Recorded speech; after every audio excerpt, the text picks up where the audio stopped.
Hi everyone, welcome to another episode of Outgrow's Market of the Month. I'm your host, Dr. Saksham Sharda. I'm the creative director at outgrow.co.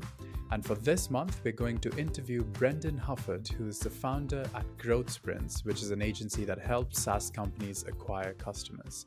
Thanks for joining us, Brendan. Yeah, thanks so much for having me. This is going to be great. So Brendan, we're going to start with a rapid fire round just to break the ice. You get 3 passes. In case you don't want to answer the question, you can just say pass, but try to keep your answers to one word or one sentence only, okay? You got it. All right, so the first one, at what age do you want to retire? Tomorrow. How long does it take you to get ready in the mornings? 30 seconds. Most embarrassing moment of your life? Dropping everything off of my lab table in 10th grade chemistry class. Favorite color? Blue. What time of day are you most inspired? First thing in the morning before people wake up. How many hours of sleep can you survive on? 4 or 5. Fill in the blank. An upcoming marketing trend is blank. Talking to customers. The city in which the best kiss of your life happened.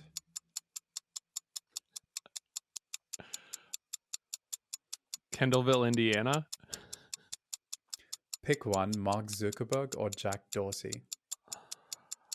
Oh, I don't know either of them that well, but I don't think Jack Dorsey's a robot, so Jack Dorsey. The biggest mistake of your career.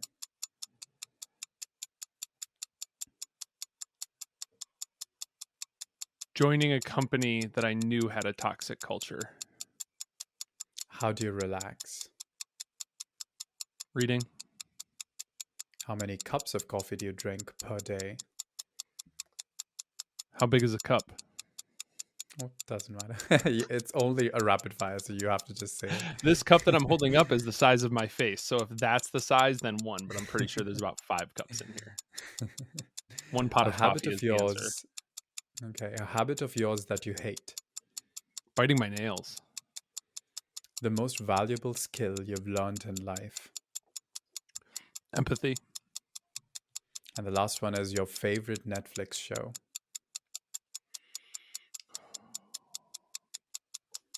Mad Men. Okay. Well, that's the end of the rapid fire round. And you scored 10 on 10 because you did kind of manage to answer all of them, even though you almost didn't answer the Zuckerberg versus Dorsey one. But that's no passes, but I can't guarantee we keep it to 1 sentence. Yes. Cool. Okay, so let's go into the long form questions, which you can answer with as much detail as you like. And the first one is, would you agree with the statement that new technologies bring businesses opportunities, but the constants are the ones responsible for creating delightful customer experiences, reviewing the analytics, and fueling the next marketing experiments? So clarifying question here. Are you essentially asking me, like, is the new technology is great for bringing in new business and things like that, but there are still like mainstays that we shouldn't throw away as we like chase the new thing? Yeah. Mm-hmm. Yeah, I think just by my reframing and re-asking of the question, that's absolutely something that I believe in. I think there are things that new technologies have made incredible, help marketers and businesses make incredible progress, right? Businesses survived the onset of the pandemic in 2020, especially restaurants, because they were able to use technologies like Toast or something similar to immediately spin up a delivery service or immediately spin up a pickup or to-go capability. So things like that are amazing. However, I think sometimes it's very easy to get so excited about those that you forget the other pieces of what used to work. There's a lot of talk about attribution in marketing and in my world. And a lot of people are really hot on self-reported attribution again. It came around full circle. Like originally when you got a customer, you'd be like, how'd you hear about us? And that was like a very important touch point thing to ask them. Then eventually we're like, we don't need to ask that. The software tells us. And now we're kind of, the pendulum swinging all the way back the other way, where people are like, yeah, the software is wrong a lot. So we should probably be doing both, right? They're both flawed, but this old thing also is really important. And so, like attribution, what is something else that has come back with a force? I feel like I'm talking to customers a lot Mhm. lately, and I don't think that that should be a surprising thing, but having worked inside of a really big SaaS company and also consulted with a lot of them, customers are super siloed. And coming back to that has been super important. And also, just there's a really classic book called Breakthrough Advertising by Eugene Schwartz, and Eugene Schwartz talks about um, these like levels of awareness: problem aware, solution aware, product aware, and most aware. Also talks about being completely unaware of any sort of problem existing. Those are like coming back in and super important to the work that we do as well. So things like that. There's another really cool study that I think is like 25 years old, so not super old, but just not a lot of people know about the science of curiosity. And for the work that I do in marketing, understanding how to create and harness curiosity is really like the whole name of the game. And there's like 5 curiosity levers that you can pull. That's coming back around again. I think a lot of times we fetishize this old stuff. Everybody gets all up on scientific advertising and Eugene Schwartz and David Ogilvy and all these things. And there's a lot of gold in there. Don't get me wrong. My most highlighted book on my my Kindle right here. My most highlighted book Mhm. is Ogilvy on advertising. I share quotes from it constantly. However, I think that having that mix and that balance of like, I'm going to study the things that have not changed. It's weird. Advertising, copywriting, a lot of that still holds true. Buyer psychology, but also mixing in the new, I think, is super important. And so, could you share a quote from Ogilvy that you really like? Oh yes. I literally all I have to do. So I use. Have you ever heard of Readwise? Not quite. Readwise is this beautiful app that I would pay way more than I pay for it, and all it does is every day pulls your Kindle highlights and just resurfaces Oh. them, Oh, wow. and it changed my It's only for life. Kindle, though? Okay. Yeah, I no, you can add other things to it. I can save like Twitter stuff, like Twitter Mm. things to it automatically. I can pull notes from other places, and it'll just resurface those things. But really, any What's it idea that called you again? Readwise Readwise. Okay. .io, I think is the website address. Hmm.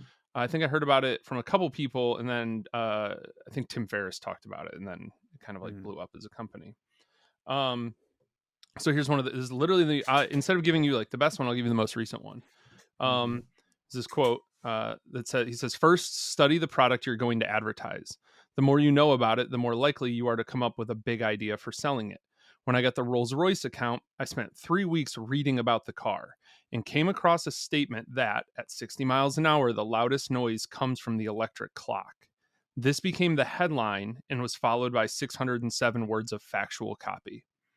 It's one of the most iconic headlines ever in advertising, and he found it by reading technical manuals for 3 weeks.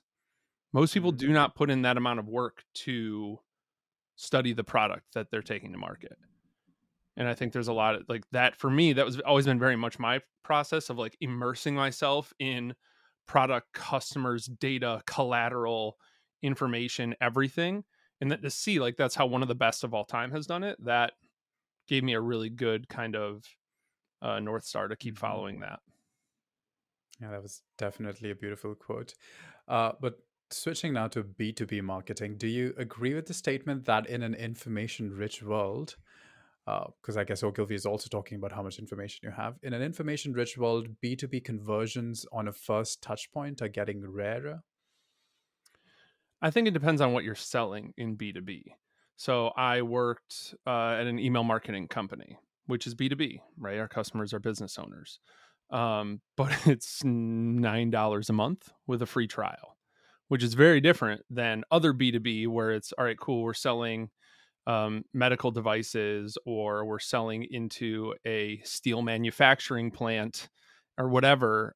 Those are very different processes. So like, are those going to see a conversion on the first touch point? No. Lower price and, depending on what the product is, like you still see that. I think the better I don't mean to answer your question with a question, but I think a better question for people to be asking themselves is, which of those am I? Because it's not about B2B as this or buying cycles have changed or anything like that. I think what we're seeing more and more is just a misalignment.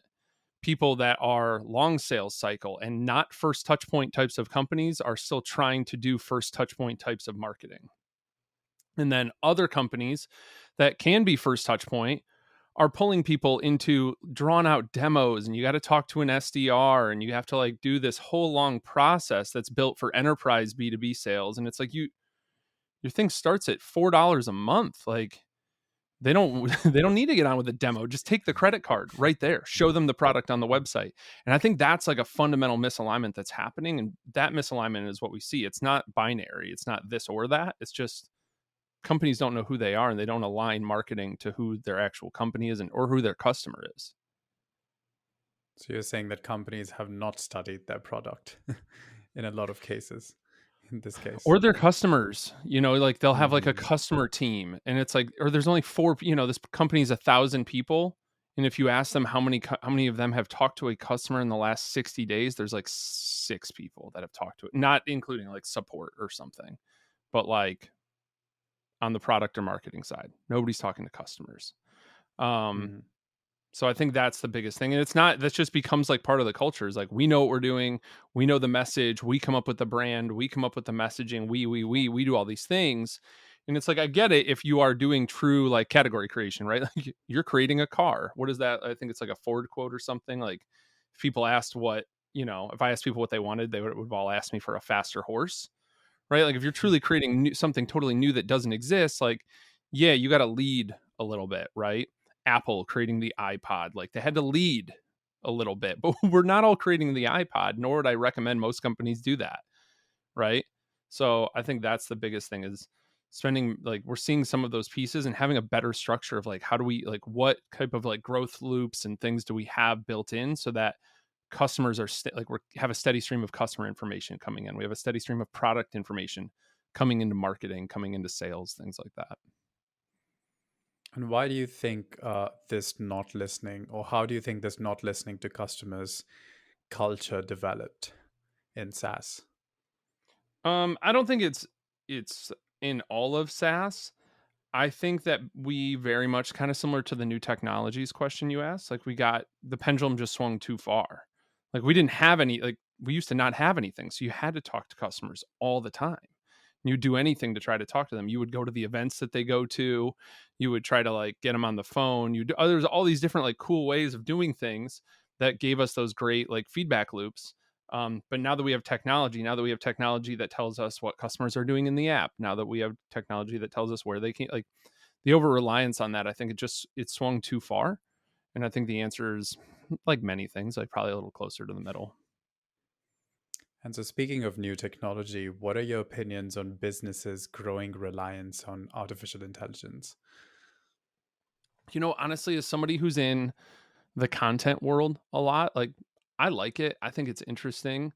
The way it shapes my world is I see a lot of like writing tools with AI. I see a lot of I've been playing around with Mid Journey a lot lately, and just being like, I wonder what if all like what if all the creative was just AI create, like, that would be really neat, right? Things like that. You can create a prompt and then create this almost like brand accurate type of thing. Like, you can do a lot of cool stuff. So I like that. I'm all for that. I'm a eternal optimist. So I think on a long enough timeline, the if AI takes away from some of our creative work, that allows us to pursue a new level of creativity that maybe we don't even know exists right now. Like, if it takes away jobs from designers or writers, great. Like, let's all level up and like create. You know what I mean? Just like when we had enough food to feed a lot more Mhm. people in the world, like, we were able to focus on new things. Like, not everybody was just working on sustenance It's more constantly. about strategy on how creativity can be done. So I think when I'm on Mid Journey, I'm like trying to think what prompt I can give, and that's Yeah. a bigger level of creativity than actually designing it yourself. And that's interesting. Yeah. 100%. And it's like, all right, cool. And how can I get this AI to get it 90% of the way there? I'm never going to get it to make the little person at the bottom right, but I can add that later. If I can get them to make Mhm. like this structure, yeah, I like stuff like that. And then I think on the like other sides of business, there's a lot of like AI pieces. You see this a lot in like sales tech and different things. Um, I don't know. I want to be an optimist about everything regarding machine learning and artificial intelligence. I had the pleasure of working with a true AI company as a consultant and seeing what they're doing and how they're thinking about things and how they build out models and everything. The training of the AI is still a human thing, right? Like we still have to train this AI, similar to you, like thinking through what are the prompts, all of this, like that is the creative endeavor. I think there's a lot of cool stuff there. So maybe I'm overly optimistic and too ready to welcome my future robot overlords, but I'm excited about it. It just feels like to me on Midjourney, like it's, I don't know whether you've seen the movie How to Train Your Dragon. It feels like it's this magical force. You just need to know how to like play with it. Oh, And that is a 100%. creative process as well. Yeah. So Well, I saw. besides Did you? Midjourney, which is, uh, yeah, go ahead. I was just. Do you know who Peter Levels is? He's Yes, like I a do. Yeah. prolific. 20 startups in, 20, in 1 year. Yeah, he made. He's wild, but he just created a thing where um it creates a new like interior design like every day. Mm. This Oh, website, it wow. was something like this these rooms do not exist.com. I saved the bookmark. But he's just like it took 500 lines of code, took a couple days to make, and now the AI art just like creates a new, and it looks kind of like a mock-up, but it's real-ish, and you're like, oh, that's cool. I'd like to go there. Like Mm. that's neat, but it's just AI creating it over and over and over. And it's like, all right, cool. Like that, the work he did was the creative work. And now we have this really cool project that can do different things. So besides Midjourney, what other AI tools are you using for content in general?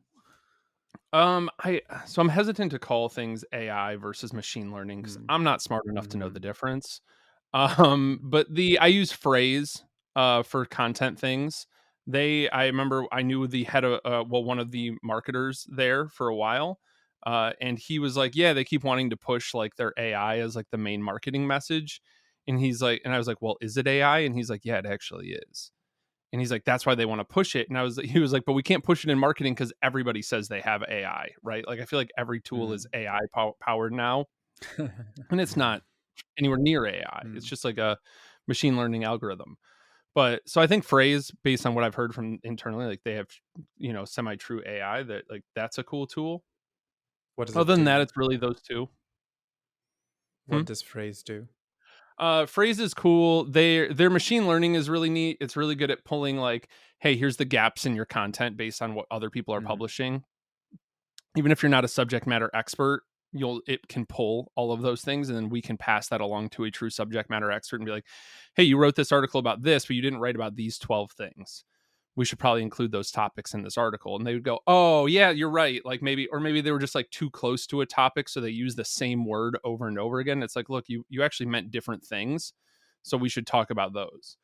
The other thing it does that's really cool is it just rewrites content, right? Like I can train it and be like, all right, cool, this is what we want to talk about, and give me something on these topics, and it'll just start writing. And you're like, sometimes it's word salad, it's not perfect, but sometimes you're like, oh, that's very good, and now I Mhm. have a 2,000 word blog post that I can edit and refine and add a creative intro and like do the fun part, but all the like how to type of work is done. Mhm.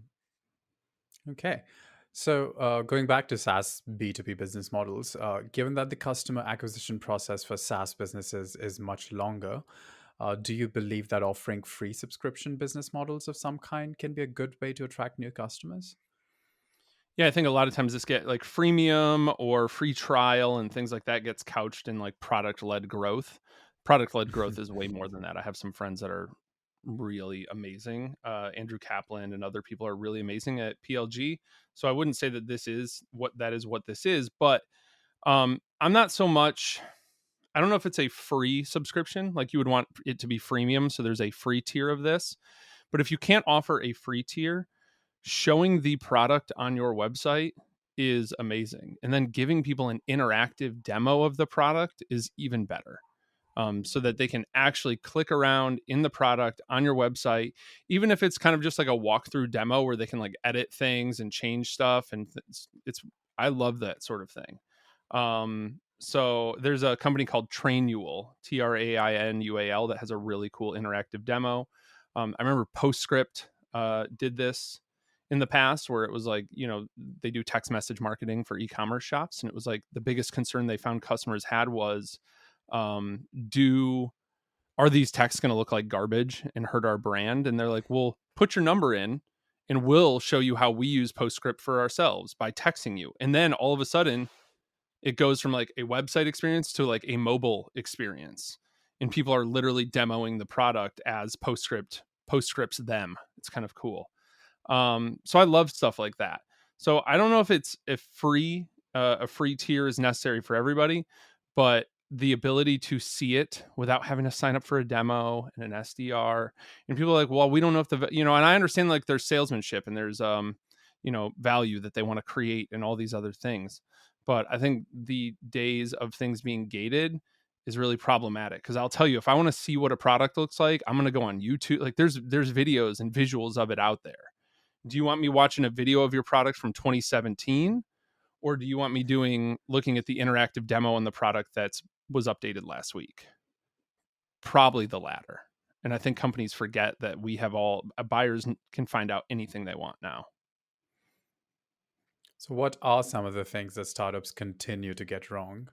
And on the other hand, what are startups doing better now than ever before?